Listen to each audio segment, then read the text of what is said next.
제가 주일학교 다닐 때 예배 여러 가지 요소가 있는데 그중에서 가장 인기 있는 요소가 있었습니다. 학생들이 제일 좋아하는 요소였는데 예배에는 이제 부른말도 있고 묵도도 있고 사도신경, 찬양, 기도, 설교, 헌금봉헌, 주기도문 등의 요소가 있잖아요. 그중에 주일학교 아이들에게 가장 인기 있는 요소는 뭐였을 것 같으세요? 네, 눈치가 빠른 분은 아실 것 같은데 바로 주기도문이었습니다. 주기도문. 왜 주기도문이 제일 인기가 많죠? 예배가 이제 끝났다는 하나의 어떤 종과 같은 표시였기 때문에 와, 이제 드디어 예배가 끝났다 그러면서 이제 주일학교 학생들이 다들 좋아했던 거죠. 우리 교회는 안 그렇죠. 네, 아이들이 제일 싫어하는 시간이 예배가 끝나는 시간인 줄 믿습니다. 우리 교회 와서 제가 좀 특이했던 것 중에 하나가 새벽 기도회 시간에 이제 50분이 되면 이 땡땡 하고 종을 칩니다. 기도하고 있는 도중인데도 불구하고요. 왜죠? 50분에 이제 차량 운행 이제 귀가를 해야 되기 때문에 이제 어르신들이 타러 가라고 이제 표시를 하는 거죠. 마치 주기도문이 예배 끝나는 종과 같은 그런 역할을 하고 있는 현실이 어떻게 보면 굉장히 안타까운 현실인 것 같아요. 마르틴 루터라는 종교개혁의 선도주자였던 이 사람은 주기도문을 역사상 가장 끔찍한 순교자다라고 표현했습니다. 암송은 되는데 사람들이 그 의미를 전혀 생각하지 않고 무시하기 때문에 계속해서 순교를 당하고 있다고 표현한 것 같아요. 지금도 아이들을 왕따시킬 때 그냥 아예 무시하는 것이 아니라 이렇게 단톡방에 초대해놓고 막 왕따를 시키는 그런 나쁜 짓을 아이들이 하는 친구들이 또 꽤 있다고 하더라고요. 아예 주기도문을 안 하는 것도 아니고 하긴 하는데 마치 단톡방에 초대해놓고 왕따를 시키는 것처럼 이렇게 우리가 무시를 하고 있기 때문에 이 주기도문이 늘 순교한다라고 마르틴 루터가 표현한 겁니다. 하지만 오늘날은 그 종교개혁 당시보다도 훨씬 더 상황이 심각합니다. 많은 교회와 주일학교에서 주기도문 예배를 끝내는 그냥 종소리 같은 아무 의미 없는 그런 암송되는 시간이 되고 있고 형식만 남아있고 의미는 이미 죽은 지 오래된 문서와 같은 취급을 많이 받고 있습니다. 그러나 주기도문은 우리의 기도의 모범이 되어야 할 가장 중요한 기도문입니다. 보십시오. 마태복음 6장, 오늘 읽은 6장과 병행 구절을 이루고 있는 누가복음 11장을 보면 어떤 한 제자가 예수님에게 요한도 자기 제자들에게 기도문을 가르쳐 준 것처럼 우리에게도 좀 기도를 가르쳐 달라고 요청합니다. 그리고 예수님은 다른 기도와는 다르게 하나님의 자녀라면 너희들은 이렇게 기도해야 된다라고 하면서 이 주기도문을 가르쳐 주세요. 주기도문은 말 그대로 예수님께서 가르쳐 주신 기도문입니다. 그래서 오늘 읽은 6장 9절 말씀을 보면 그러므로 너희는 이렇게 기도하라 라는 말씀으로 시작하는 거죠.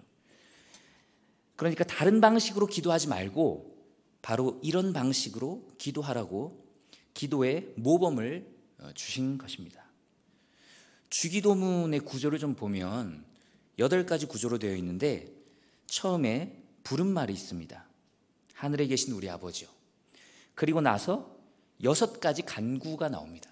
앞에 3가지 간구는 하나님을 향한 것이고 뒤에 3가지 간구는 사람을 향하는 것입니다. 그리고 마지막에 송영, 하나님께 영광을 돌리는 말로 끝이 납니다. 그렇게 부른말 6가지 간구, 송영 이렇게 8가지 구조로 이루어져 있는데 오늘 말씀은 제가 집중적으로 보려고 하는 부분은 바로 부른말입니다. 그러니까 정확히 오늘 설교 본문은 하늘에 계신 우리 아버지여 바로 이 부분입니다. 이 구절을 통해서 우리가 누구이고 우리의 기도의 대상이 누구인지 확실히 알고 은혜 받는 놀라운 시간 되기를 소망합니다. 먼저 하늘에 계신 우리 아버지여 라고 이렇게 하나님을 우리가 부르는데, 거기 보면 계신다는 말이 있죠. 하나님이 계신다. 계신다는 말은 살아계시며 존재하고 계신다는 것을 당연하다는 듯 표현한 말입니다. 하나님이 실제로 당연히 살아계신다는 거예요. 그러나 요즘은 신을 부정하는 무신론이나 신을 반대하는 반신론, 그리고 불신앙이 때론 과학과 때론 인권과 때론 다양한 이름으로 교회를 강력하게 공격해 오고 있습니다. 리차드 도킨스라는 사람을 한 번쯤은 들어보셨을 텐데요. 이 사람이 눈먼 시계공 혹은 만들어진 신과 같은 책을 썼는데, 이 책이 아주 선풍적인 인기를 끌었고 좀 똑똑하다는 학생들의 그리고 대학의 필독서로 꼽히고 있습니다. 그리고 얼마 전 무신론자 단체에서 영국의 버스에 옆에다가 이런 광고도 실었어요. 아마 신은 없는 것 같다. 걱정하지 말고 네 삶을 즐겨라. 이런 걸 무신론자 단체에서 광고를 낼 정도로, 지금의 무신론자 단체들은 난 그냥 신이 없다고 생각해 정도가 아니고, 기독교를, 다른 종교는 잘 공격을 안 해요. 근데 기독교를 아주 심하게 자기들끼리 돈을 내서 모금을 해서 공격을 합니다. 그러나 성경은 하나님이 존재하신다는 사실에 대해서 구차하게 증명하려 하거나 설명하려 하지 않습니다. 창세기 1장 1절, 우리 다 같이 아는 말씀이죠. 태초에 하나님이 천지를 창조하시니라. 성경은 하나님이 왜 존재하는지, 하나님이 정말로 존재하는지 그 사실에 대해서 아주 변증을 하려고 하는 것이 아니라, 하나님이 당연히 계시고 그분이 천지를 창조하셨다라고 하는 선포로 시작합니다. 뿐만 아니라 출애굽기 3장 14절을 보면 하나님은 모세를 향해서 나는 스스로 있는 자다라고 하시면서 자기의 이름을 가르쳐 주십니다. 여호와라는 하나님의 독특한 이름은 하나님은 스스로 있는 자다라는 뜻이에요. 다른 그 무엇에 의해서 존재하는 의존적인 존재가 아니라 스스로 있는 자다라는 거죠.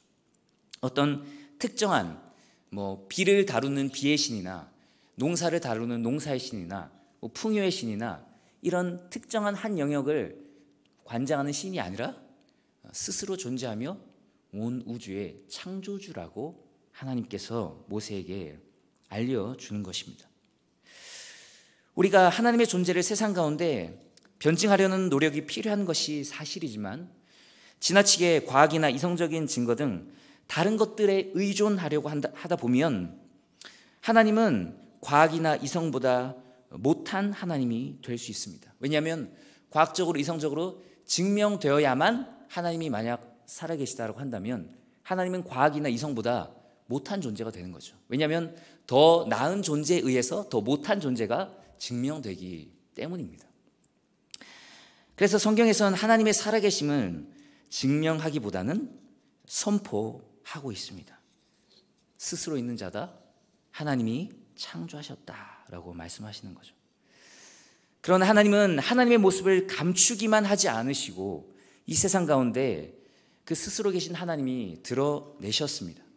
하나님의 창조물, 즉 이 우주 만물을 통해서 하나님의 살아계심을 밝히 보여주신 거죠. 로마서 1장 20절 말씀을 보면 창세로부터 그의 보이지 아니하는 것들 곧 그의 영원하신 능력과 신성이 그가 만드신 만물에 분명히 보여 알려졌나니 그러므로 그들이 핑계하지 못할지니라 는 말씀이 있어요. 이 모든 자연 만물 가운데 이 우주를 통해서도, 그리고 우리 인간 속에 있는 아주 작은 세포 하나를 통해서도 하나님의 살아계심을 볼 수 있다는 겁니다. 이 인간의 신묘막측한 몸, 이 우주, 이 정말 무한한 것 같은 이 광활한 우주를 통해서, 그리고 이 아름다운 세계를 통해서 우리는 하나님의 살아계심을 우리의 마음으로 발견합니다. 오히려 과학이 발달하고 인간이 공부를 하면 할수록 얼마나 사람이 보잘것없는 존재이며 우리가 얼마나 무지한 존재인지를 깨닫게 될 뿐인 거죠. 그래서 많이 공부하고 많이 안다는 것, 더 똑똑해졌다는 것은 곧 어떻게 보면 내가 얼마나 많이 모르는 존재인지를 깨닫는 것이다 라고 많은 그런 지성들이 얘기합니다. 왜냐하면 아무것도 모를 때는 내가 다 안다고 생각을 하거든요. 근데 공부를 해보면 해볼수록 내가 모르는 게 너무 많다는 걸 알게 되는 거죠. 저도 이제 아버님이 목회자시니까 태어날 때부터 교회를 다니지 않았겠어요. 그래서 한 20살쯤 됐을 때 내가 교회에 관해서, 기독교에 관해서 내가 모르는 건 없다라고 생각을 했어요. 20년 동안이나 교회를 다녔으니까. 그런데 이제 신학교에 가서 제대로 기독교에 대해서 공부를 해보니까 알기는커녕 1000분의 1, 10,000분의 1도 모르는 거예요. 훨씬 더 넓은 성경의 세계와 이 기독교의 깊은 세계가 있다는 것을 알고 저절로 겸손해지지 않을 수가 없었습니다. 우리는 살아가면 살아갈수록, 하나님을 알아갈수록 오히려 교만해지는 것이 아니라 더 하나님의 위대하심 앞에 겸손해지는 거죠. 바로 이 위대하신 하나님은 살아계시다라고 우리는 이 주기도문을 할 때마다 선포하고 있는 것입니다. 우리의 마음속으로, 그리고 우리가 주기도문을 외울 때마다, 암송할 때마다 하나님의 살아계심을 우리 입술로 고백하며 그 믿음을 다시 한번 확인하는 우리 모두가 되기를 소망합니다. 오늘 본문을 보면 하늘에 계신 우리 아버지요, 계신다, 살아계신다고 했는데 그냥 계신 게 아니라 어디에 계신다고 했죠?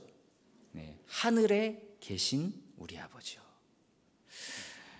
이 살아계시고 우주 만물을 창조하셨으며 통치하시고 계신 바로 그 하나님이 하늘에 계시다라고 오늘 주기도문은 가르쳐주고 있습니다. 이 하늘에 계신이라고 할 때 하늘은 원어로 우라이노이스입니다. 우라이노이스. 즉 하늘들이라는 사실은 복수형이에요. 당시 유대인들의 개념에서 하늘은 세 가지로 나눠서 보여졌기 때문에, 세 가지로 나눠서 보았기 때문에 하늘들이라고 쓴 거예요. 고린도후서 12장 2절에 보면 이 바울이 셋째 하늘에 이끌려 간 경험을 얘기합니다. 셋째 하늘. 그럼 첫째 하늘이 있고 둘째 하늘도 있다는 거잖아요. 첫째 하늘은 우리 눈에 보이는 이 파란 하늘을 의미했어요. 둘째 하늘은 어딜까요? 이 하늘 밖에 있는 우주를 둘째 하늘이라고 생각했습니다. 그리고 셋째 하늘은 하나님의 보좌가 있는 곳. 그래서 사도 바울이 말하고 있는 셋째 하늘은 바로 영들의 세계인 천국에 다녀왔다는 거죠. 그러면 하나님이 하늘에 계신다는 말이 천국에 계신다는 말일까요? 그렇지 않겠죠. 하나님은 어느 곳에나 계십니다. 하나님이 이 파란 하늘 위에 계신다는 그런 뜻도 아니에요. 이 파란 하늘에, 하나님이 이 하늘에만 계신 게 아니라 첫째 하늘에도 있고 우주에도 있고 그리고 천상의 세계도 있고 이 땅에서도 살아 계십니다. 어디에든 계시죠. 그러니까 이 하늘은, 하늘에 계신다고 할 때 이 하늘은 우리가 생각하는 그런 공간적인 개념을 얘기하는 건 아니에요. 바로 땅보다 높은 어떤 초월적인 그런 상태를 표현할 때 하늘이라고 성경은 표현을 합니다. 전도서 5장 2절을 보면 너는 하나님 앞에서 함부로 입을 열지 말며 급한 마음으로 말을 내지 말라. 하나님은 하늘에 계시고 너는 땅에 있음이니라 라는 말씀이 있습니다. 하나님은 하늘에 있고 우리는 땅에 있다. 우리는 하나님보다 훨씬 낮은 존재고 우린 피조물이고 하나님은 창조주이시며 위대하고 훨씬 더 높은 존재이며 초월적인 존재라는 표현으로 성경이 이렇게 표현하고 있는 거예요. 우리의 믿음의 선조 모세, 이사야, 에스겔, 다니엘 등의 그 선지자들이 만난 하나님은 하늘에 계신 크고 두려운 하나님이었습니다. 그래서 이 선지자들이 하나님을 만날 때, 하나님께 부름을 받을 때 하나같이 반응하는 그런 모습이 굉장히 두렵고 떨리는 모습으로 반응을 합니다. 그게 우리는 굉장히 좀 이상하게 여겨질 수도 있는데, 예를 들어 이사야 6장 5절을 보면 이사야가 부름을 받는 장면인데 이제 하나님이 이사야를 만나 주시는 거죠. 근데 그때 내가 말하되 화루다 나여 망하게 되었도다. 나는 입술이 부정한 사람이요 나는 입술이 부정한 백성 중에 거주하면서 만군의 여호와이신 왕을 배웠음이로다 하였더라. 그러니까 하나님을 딱 만나니까 대면하니까 망했다, 난 죽게 됐다, 나 죽었다, 이런 고백을 한다는 거죠. 왜냐하면 하나님은 너무 위대하고 거룩한 분이시기 때문에 그분을 만나는 순간 그 우리의 더럽고 죄악된 것이 다 드러나고, 그리고 그 죄악과 더러움 때문에 나는 결국에는 죽을 수밖에 없는 존재라는, 하나님 앞에서 너무도 나약하고 죄악된 존재가 이미 드러나는 거죠. 그렇기 때문에 사실은 우리는 하나님을 만나면 막 기뻐 뛰고 즐거워할 것 같은데, 사실은 하나님을 만난 선지자마다 다 두렵고 떨리는, 나 죽었다, 이런 표현을 하는 겁니다. 물론 이 우주 만물이 하나님을 반영하고 있고, 특별히 사람은 하나님의 형상으로 창조되었기 때문에 하나님과 닮은 점이 많이 있습니다. 하나님처럼 지성과 감정과 의지를 가지고 생각하고 감정을 느끼고 또 의지를 가졌는데, 다른 모든 동물들과는 비교할 수 없는 그런 능력을 가졌죠. 특별히 거듭난 사람은 하나님을 아는 지식과 그 거룩과 이를 통해서 하나님과 또 깊은 교제를 나눌 수 있는 그런 특별한 하나님을 닮은 존재로 우리를 창조하셨습니다. 그래서 사람은 다른 모든 피조물보다 뛰어나죠. 비교할 수 없이 뛰어납니다. 하나님의 형상이 있기 때문이죠. 하나님과 교제할 수 있기 때문입니다. 그러나 창조물의 으뜸인 이 인간과도 공유하지 않으시는 하나님만 가지고 계신, 우리가 절대로 근접조차 할 수 없는 그 초월성을 하나님은 가지고 계세요. 우리가 아무리 하나님을 닮았다고 해도 하나님은 우리와 비교할 수 없는 창조주시며 위대하신 분이십니다. 그래서 우리가 이 초월성을 표현하기 위해서 하나님을 하늘에 계시다라고 고백하는 거죠. 사실 하나님은 뭐 자존성, 자충족성, 무한성, 영원성, 불변성, 전지성, 전능성, 이런 요소들을 가지고 있는 분이다라고 우리가 교리 교육 시간에 배워요. 하나님은 스스로 계시며 끝이 없는 분, 무한한 분, 그리고 영원한 분, 시간조차도 창조하시며 시간에 매이지 않으신 분, 공간조차도 창조하시며 공간에 매이지 않으시는 분, 영원히 변하지 않으시며 모든 걸 다 아시고 모든 걸 할 수 있는 능력이 있는 분이다라는 우리는 고백을 성경을 통해서 알게 되고 하나님 앞에 드리게 됩니다. 하나님은 정말로 살아계시며 우리가 상상도 할 수 없을 만큼 위대하시며 전능한 분이신 줄 믿습니다. 아멘이십니까? 그래서 이사야 40장 15절에 이런 고백이 있어요. 보라, 그에게는 열방이 통의 한 방울 물과 같고 저울의 작은 티끌 같으며 섬들은 떠오르는 먼지 같으리니, 하나님이 보실 때 이 큰 지구도 한 방울 물처럼 보인다라고 고백합니다. 우리한테는 상상할 수 없을 만큼 이 지구가 크잖아요. 이 지구가 별로 안 큰 것 같죠. 왜냐하면 우리는 지구본을 보면서 이렇게 돌리니까 지구도 뭐 별거 아니네 이렇게 생각할지 모르지만, 지구는 사실 우리 생각보다 훨씬 더 커요. 가끔 비행기가 이렇게 갑자기 사라졌다, 없어졌다, 조난당했다, 그래서 못 찾는다, 막 이런 뉴스가 뜨잖아요. 그럼 우린 잘 이해가 안 돼요. 그렇게 큰 비행기가 어떻게 사라질 수가 있냐, 왜 그거를 못 잡나, 왜 못 찾냐라고 얘기하는데, 이 지구상에서 사라진 비행기를 찾는 건 서울시에서 사라진 100원짜리를 찾는 것하고 똑같다고 합니다. 크기를 비교하면 그렇다는 거죠. 그만큼 이 지구가 큰데도 불구하고 하나님이 볼 때는 물통 안에 있는 한 방울의 물에 불과하다, 떠오르는 큰 섬들도 먼지에 불과하다라고 하는 거죠. 하나님이 그만큼 위대하고 크시다는 겁니다. 오늘날 많은 교회에서 하나님의 사랑과 친밀함과 따뜻함만을 강조하다 보니까 하나님이 얼마나 위대하고 높으신 분인지, 하나님이 얼마나 초월적이며 하늘에 계신 위대한 분이신지를 우리가 어쩌면 잃어버렸다는 생각이 들어요. 그래서 하나님을 향한 경외를 우리가 잃어버리게 되자 경외의 실종은 결국 경건의 실종으로 이어졌다라고 저는 생각해요. 하나님을 경외하는, 사랑하지만 두렵고 떨리는 마음이 있어야지 우리가 두렵고 떨리는 그런 경건의 삶을 살아갈 수 있거든요. 두려운 존재가 없으면 사실 우리는 막 살아갈 수밖에 없지 않겠습니까? 그런 하나님을 향한 경외를 회복하여 우리의 삶이 그 경건이 회복되는 놀라운 역사가 있기를 간절히 소망합니다. 자, 그러나 보십시오. 예수님은 우리의 기도의 대상이신 하나님을 부를 때 이 위대하신 하늘에 계신 하나님을 하늘에 계신 분으로 부르라고 가르쳐 주면서 동시에 뭐라고 부르라고 하는지 보십시오. 하늘에 계신, 그 다음 뭐죠? 우리 아버지요.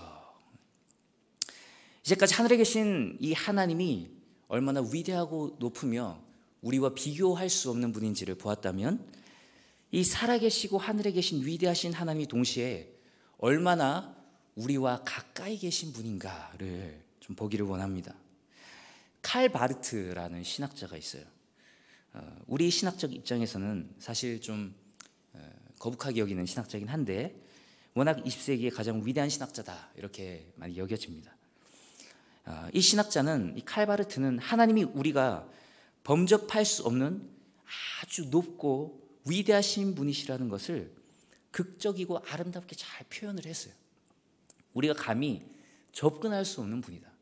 그래서 심지어 우리 성경을 하나님의 말씀이다라고 우리는 얘기하잖아요.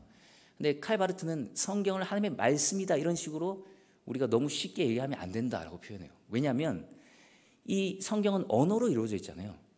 이 불완전한 인간의 언어를 하나님이, 초월적이고 위대한 하나님이 그대로 썼다고 생각하면 안 된다라는 식으로까지, 그러니까 이 언어를 쓰는 존재라면은 불완전하다라고 생각을 하는 거죠.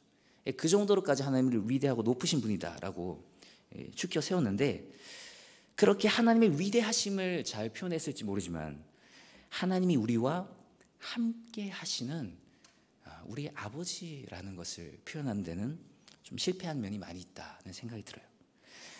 다른 종교도 마찬가지입니다. 이 세상에 수많은 종교가 있죠. 이슬람교도 있고 유대교, 무속신앙 등 불교 등 수많은 종교에서 나름대로 신은 위대하며 높은 존재이긴 하지만 너무 높아서 다가갈 수 없는 존재로 그치는 경우가 많습니다. 신을 아버지로 부르는 경우는 거의 없는 것 같아요. 그 신이 우리와 친밀한 관계를 맺지는 않아요.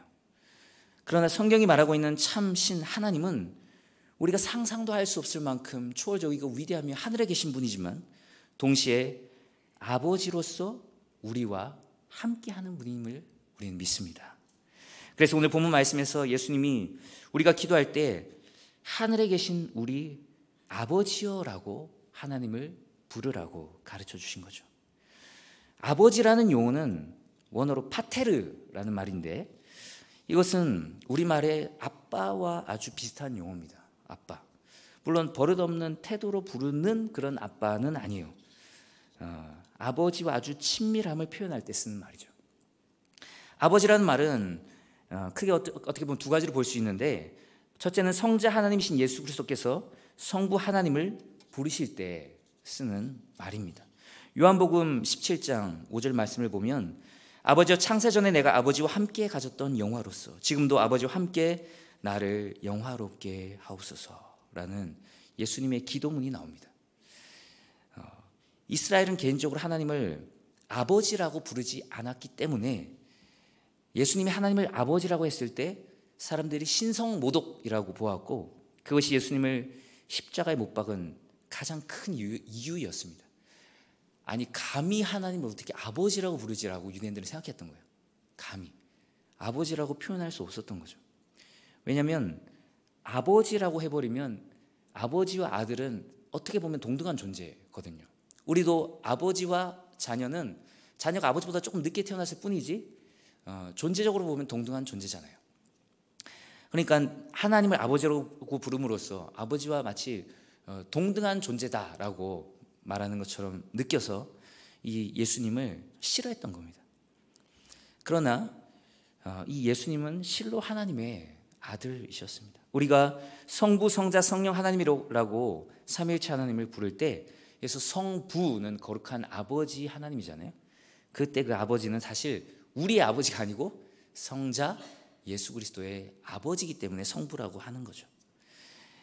이 예수님의 아버지이기도 한데, 두 번째는 죄에서 구원받은 백성이 양자로 하나님께 입양이 되어서 하나님을 아버지라고 부르게 되었습니다. 로마서 8장 15절을 보면 우리 다 같이 한번 읽어볼까요? 시작. 너희는 다시 무서워하는 종의 영을 받지 아니하고 양자의 영을 받았으므로 우리가 아빠 아버지라고 부르짖느니라. 아멘. 이제는 무서워하는 종, 악한 그 영들의 자녀가 아니라, 하나님의 원수가 아니라 하나님께 양자로 입양이 되어서 하나님을 예수님과 같이 아빠, 아버지라고 부를 수 있게 되었다는 겁니다. 주기도문에서 예수님이 가르쳐 주신 이 아버지는 바로 구원받은 하나님의 백성인 우리가 하나님과의 그 관계가 부자 관계가 되었기 때문에 하나님을 아버지라고 부를 수 있다라고 하는 거죠. 그 배우 중에 진태현, 박시은이라는 배우가 있는데 이 부부예요. 이 부부가 얼마 전에 이렇게 입양했다는 얘기를 들었습니다. 좀 놀랍게도 5년 전에 신혼여행으로 그 보육원에 갔대요. 보육원에 신혼여행을 갔다고 합니다. 일단 그거 자체가 굉장히 놀랍죠. 저는 그렇게 못할 것 같은데, 네, 보육원으로 신혼여행을 가서 그 부모님이 없는 아이들을 만났다는 거죠. 그리고 세연이라는 한 아이를 알게 됐는데 이 아이가 그때는 고등학생이었던 것 같아요. 근데 이제 계속 교제를 하면서 20대 초반의 아이가 되었는데 이 아이를 결국에는 입양을 하게 되었대요. 이 진태현 박시은 부부도 40살, 41살밖에 안 됐는데 애가 23살이에요. 그러니까 굉장히 한 17, 18살밖에 차이 안 나는 큰 아이죠.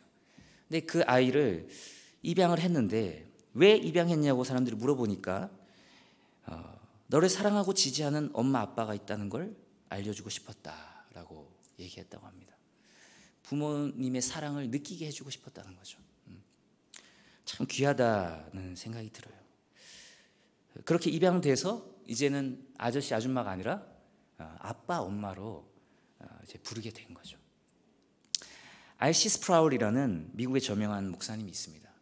이 목사님이 이 주기도문에 우리 아버지라는 부분을 놓고 이런 얘기를 했어요. 예수님이 제자들에게 주기도문을 가르쳐 주시며 하나님을 우리 아버지라고 부르도록 말씀하셨을 때 예수님은 우리에게 자신과 동일하게 부자 관계의 친밀한 호칭으로 하나님을 부를 수 있는 말로 다 할 수 없는 특권을 주셨다. 이게 말로 다 할 수 없는 특권이다라고 표현하고 있어요. 독일의 신학자 요아킴 예레미야스는 구약 성경과 현존하는 고대 유대교 문헌 중 랍비들의 저서를 빠짐없이 조사했는데 주후 10세기, 그러니까 대략 1000년이 되기까지, AD 1000년이 되기까지 유대인 저술가나 작가가 하나님을 아버지라고 부르며 기도한 예를 단 한 건도 발견하지 못했다고 합니다. 그만큼 하나님을 아버지라고 부를 수 있게 된 건 혁명적인 거라는 거죠. 그런데 때론 우리 육신의 아버지에게 우리가 또 상처를 많이 받아서 하나님을 아버지라고 부르는 것이 어려운 분들도 있습니다. 육신의 아버지는 불완전합니다.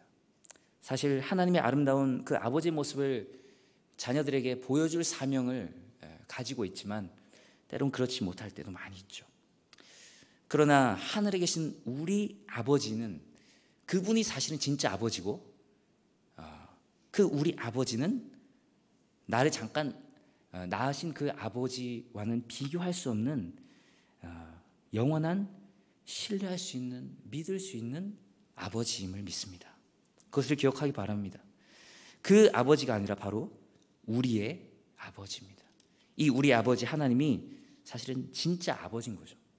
잠깐 특별한 사람을 통해서 이 세상에 태어나게 하시긴 하셨지만 사실은 본질적으로 보면 하나님 아버지께서 우리를 이 세상에 낳으신 거잖아요. 그리고 우리의 영원한 아버지십니다.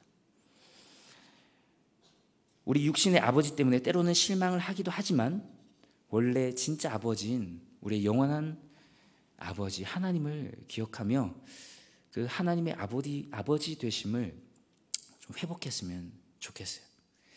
이사야 49장 15절을 보면 이런 말씀이 있어요. 여인이 어찌 그 젖 먹는 자식을 잊겠으며 자기 태에서 난 아들을 긍휼히 여기지 않겠느냐. 그들은 혹시 잊을지라도 나는 너를 잊지 아니할 것이라. 자기 아들을 그 젖 먹이는 그 엄마 아빠가 혹시 잊을지라도 나는 너희를 잊지 않을 것이다. 하나님의 자녀들에게 이렇게 말씀하십니다. 우리는 누가복음 15장에 나오는 돌아온 탕자의 비유를 압니다. 그 탕자의 동생이 창녀들과 함께 아버지의 재산을 삼켜버렸음에도 불구하고 그 아들을 사랑하고 용서해 주시며 안아주시는 그 아버지의 모습을 우리는 그 비유에서 봅니다. 이 하나님이 그분의 자녀인 우리를 얼마나 사랑하시는지 성경은 이렇게 표현하고 있어요. 야곱의 집이여 이스라엘의 집에 남은 모든 자여 내게 들을지어다. 배에서 태어남으로부터 내게 안겼고 태에서 남으로부터 내게 업힌 너희여 너희가 노년에 이르기까지 내가 그리하겠고 백발이 되기까지 내가 너희를 품을 것이라. 내가 지었은즉 내가 업을 것이요 내가 품고 구하여 내리라. 아기 때 그냥 귀여울 때 잠깐 이뻐해 주는 것이 아니라 백발이 돼서 다 늙을 때까지도 내가 너를 끝까지 품고 업고 사랑해 주겠다.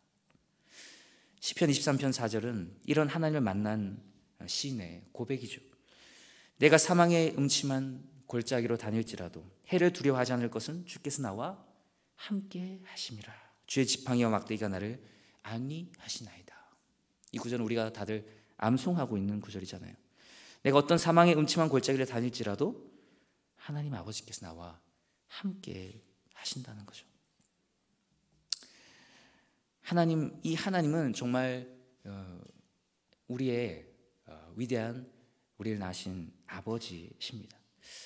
그래서 이 땅에 있는 아버지가 사실은 정말 잘해야 되는 것 같아요.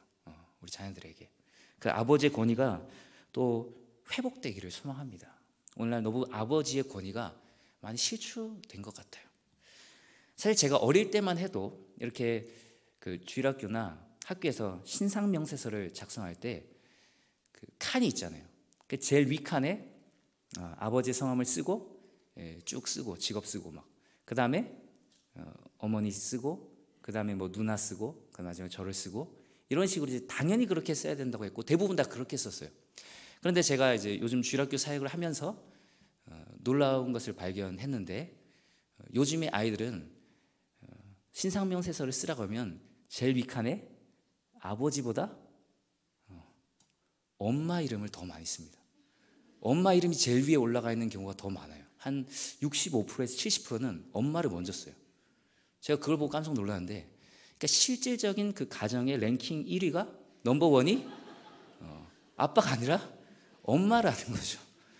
그걸 아이들이 느꼈다는 거예요. 그러니까 그렇게 쓰라고 말 안 해도 엄마를 제일 위에 먼저 쓰는 거죠. 심지어는 어떤 아이는 엄마, 뭐 형, 나, 동생 마지막에 아빠를 쓰더라고요. 참 그 집에 그 친구가 예를 들어 뭐 강아지를 키웠다면 강아지 이름까지 쓰라고 했으면 그 강아지 이름이 어디에 위치할지 좀 궁금하긴 한데 그만큼 아버지의 권위가 많이 실추가 됐다는 거죠. 오늘날 또 뭐 페미니스트들이나 아니면 여러 가지 이제 남녀 평등을 외치는 여러 가지 외침이 있죠. 사실은 성경은 남녀 평등을 굉장히 소중하게 여기고 여자들이 사람 취급받지도 못할 때도 여자의 생명과 그 모든 것들을 아주 귀하게 여겼거든요. 그럼에도 불구하고 아버지가 그 가정의 가장이고 그 가정의 질서를 세우는 사람이라고 하나님께서 상징적으로 세워주신 우리가 그 성경 말씀을 따라서 그 아버지의 가정의 그 권위와 질서가 설 때 오히려 훨씬 더 아름다운 행복한 가정이 세워진다고 저는 믿습니다. 그 아버지의 권위가 세워질 때 더 우리 자녀들이 그 아버지를 통해서 살아계신 하나님, 우리의 아버지를 더 친밀하게 알게 되게 될 줄 믿습니다. 요한일서 4장 10절을 보면 사랑은 여기 있으니 우리가 하나님을 사랑하는 것이 아니요 하나님이 우리를 사랑하사 우리 죄를 속하기 위하여 화목제물로 그 아들을 보내셨음이라 라고 말하고 있습니다. 하나님은 우리의 아버지가 되시기 위해서 예수 그리스도를 십자가에 못 박는 데 내어주기까지 우리를 사랑하셨습니다. 하나님이 우리 아버지가 되고 싶으셔서, 아버지가 되고 싶어서 그의 하나밖에 없는 독생자 예수 그리스도를 십자가에 내어주기까지 우리를 사랑했다는 거죠. 그 놀라운 하나님의 사랑 때문에 우리는 하나님을 아버지라고 부를 수 있는 특권을 얻었습니다. 실제로 하나님이 우리를 징계하실 때에도 우리의 아버지이기 때문에 징계하는 것이다 라고 성경은 얘기합니다. 징계는 다 받는 것이거늘 너에게 없으면 사생자요 친아들이 아니니라 라고 히브리서 12장은 표현하고 있죠. 징계조차도 하나님의 사랑이라는 것입니다. 말씀을 좀 정리하려고 합니다. 우리 하나님은 하늘에 계신 우리 아버지인 줄 믿습니다. 늘 기도할 때마다 하늘에 계신 우리 아버지여 라고 이 하나님을 부르며 시작하면 좋겠어요. 우리가 범접할 수 없고 근처에도 갈 수 없는 실로 위대하며 전지전능하신 우주의 창조주, 살아계신 스스로 존재하시는 하나님이십니다. 그분은 위대하십니다. 그러나 동시에 우리의 아버지가 되어주셔서 우리와 함께 하시며 우리의 기도를 들으시며 자신의 목숨까지 내어줄지라도 우리에게 좋은 것으로 주시기를 기뻐하시는 우리의 아버지 되시는 하나님인 줄 믿습니다. 그 하나님 앞에 나와 우리가 기도하며 하나님을 만나고 그분을 찬양하며 사랑하며 그분만 의지하며 살아가는 놀라운 은혜가 여기 모인 모든 우리 성도님들 가운데 충만히 있기를, 넘치기를 간절히 소망합니다. 아멘. 이 시간 우리 찬양하며 하나님 앞에 한번 기도하며 나아가겠습니다. 우리 아버지 사랑합니다. 찬양하겠습니다.